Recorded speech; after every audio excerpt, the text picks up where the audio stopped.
something we do during the enrichment. You know, we have part of it is working on their skills. So, like, say I had a dog and part of their physical activity was going in the dog park and playing fetch or doing agility, then maybe their mental activity would be working on, let's work on you going into a sit when I touch the door, and then holding that until I open the door and give you a release.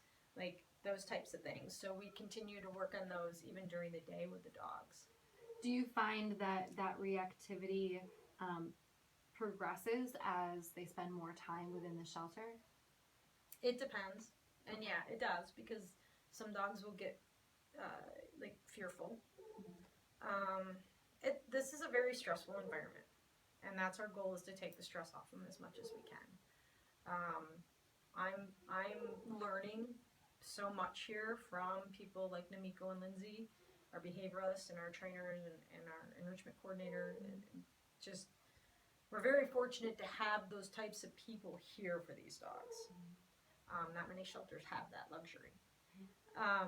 But they can see, and they teach us, they see behaviors, and they can say, okay, so we need to work on this, or we need to keep an eye on this, or this dog may need more of this, or try this activity. Our goal is to take the stress off. And there are some dogs, unfortunately, that yes, it just, when they're here for so long, sometimes, and it's just in here, and I wish I could take the average person who comes into the shelter to look at a dog for adoption, and if the dog barks at them, I mean, and when I have the opportunity to educate somebody, I do, but a lot of times we just don't have the time, us, because we're busy working with the dogs, and we have to keep going. But so many people assume when they come into a shelter or a kennel that if a dog barks, they're aggressive or mean. And that couldn't be further from the truth.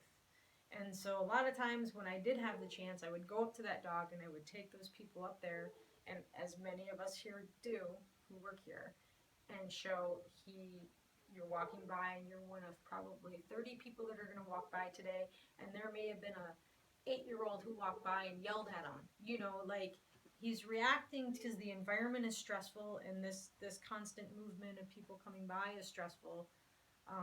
There's really, when it comes to that and people coming to adopt, there's really no, that I know of, great way for people to see the dogs, unfortunately. So, but we always invite, if they're interested in the dog, take them into a meet and greet, meet with our adoption council, really see what the dog is like.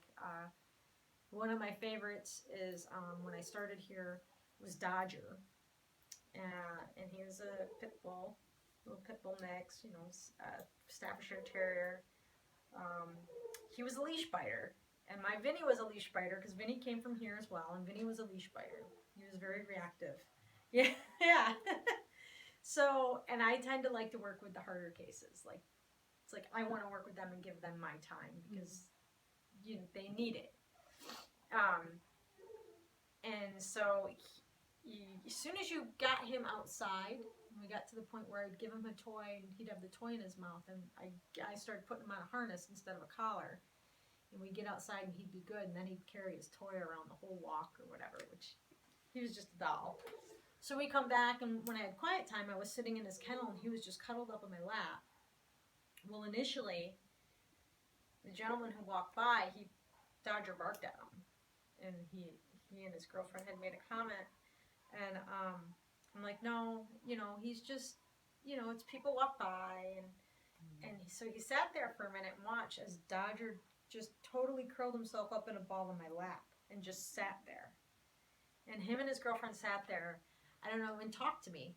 Like, we were able to have a conversation, and I could tell him, I had the opportunity to talk to him about Dodger and who he was and who he really is, and he fell in love with him.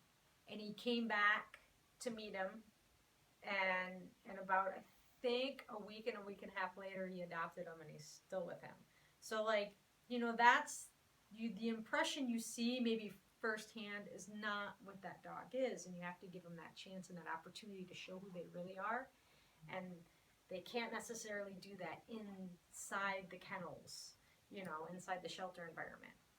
And so that's like, I just wish there was a way I could get people to understand that and not just take a bark in general as aggression or, you know, it's not easy. It's not easy for these dogs to be here. And if you can just imagine yourself being in those kennels and people walking by all day long, how would you feel, you know?